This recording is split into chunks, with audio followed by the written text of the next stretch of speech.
This is another one of those books that I got for Christmas a couple of years ago as a Christmas present. And this is actually one of the first books, maybe the first book that I read of all of those. And I really can't put into words how wonderful this book is and how it really changed the way that I look at the First World War and the place of soldiers and fighting and really how all of that comes together. This is amazing is a word that should be rarely used. It's really an amazing book. It's called Fallen Soldiers, Reshaping the Memory of the World Wars by George L. Mosse. I reviewed earlier another book by George Mosse called Confronting the Nation, Jewish and Western Nationalism, which was very good, but not nearly as powerful as this one. This book is one of the most insightful, maybe, history books that I've ever read. Written about 20 years ago, and it rests at the cross-section between a lot of different disciplinary fields, so it's very interdisciplinary.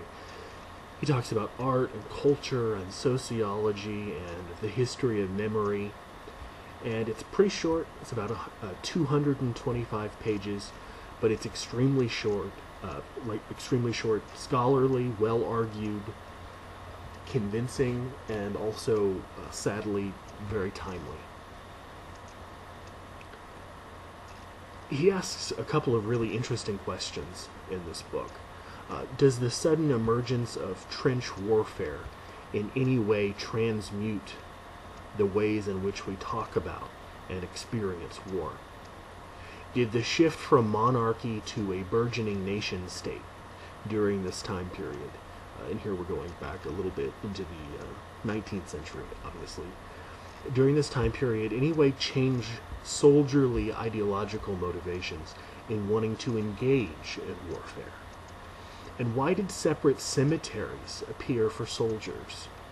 Completely unheard of before the 19th century, completely unheard of. But they started appearing in France and Germany around the time of the First World War. These questions form a constellation of concerns that the book discusses, yet Mosse manages to touch on a number of other topics as well. And I'll talk about those. About 600,000 soldiers died during the American Civil War, while just 2 generations later in World War II, almost 9 million people died. Mosse argues that facts like this, along with the horrors of trench warfare, gave rise to a reconstruction of civic religion centered around remembrance and a search for human meaning as a way to cope with heretofore unknown amounts of carnage and barbarism. This remembrance, along with the various ways of glorifying and sanctifying battle that would arise, Mosse refers to collectively as the myth of the war experience.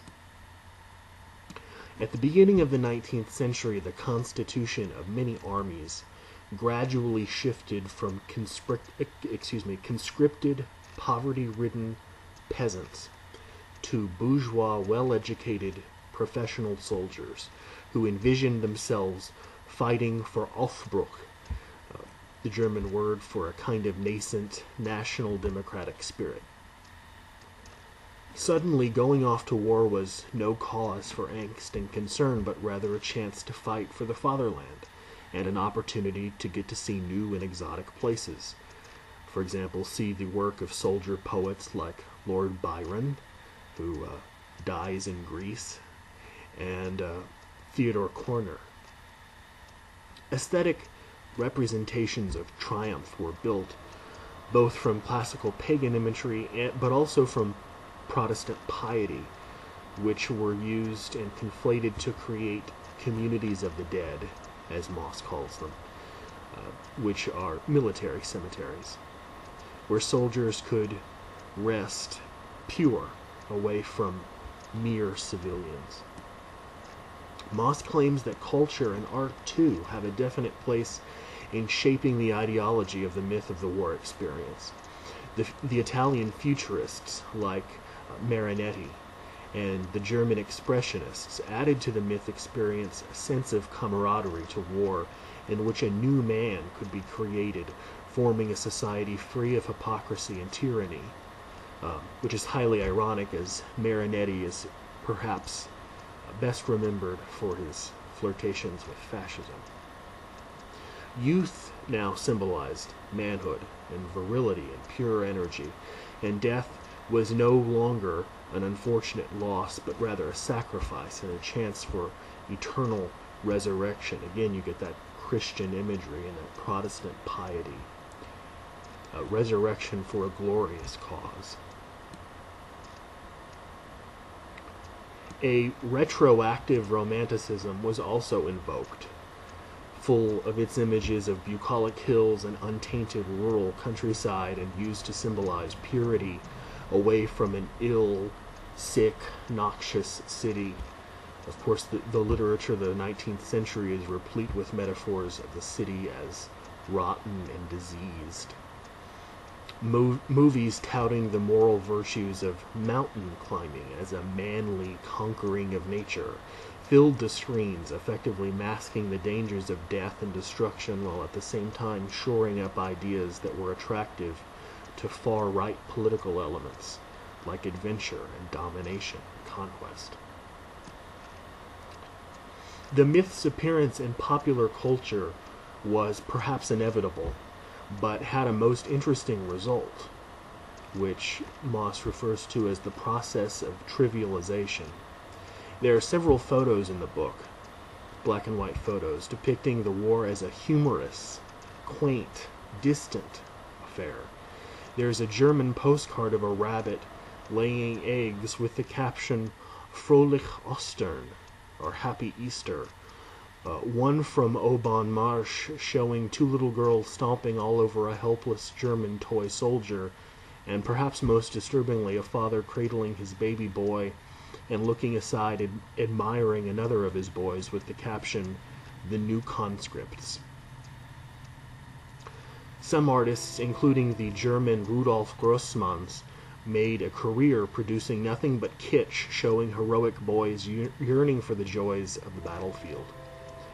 Closely related to this idea of trivialization is the brutalization of political discourse, in which themes and tropes of militarism and aggression gave additional emphasis to notions of manliness, a trend which continued until World War II.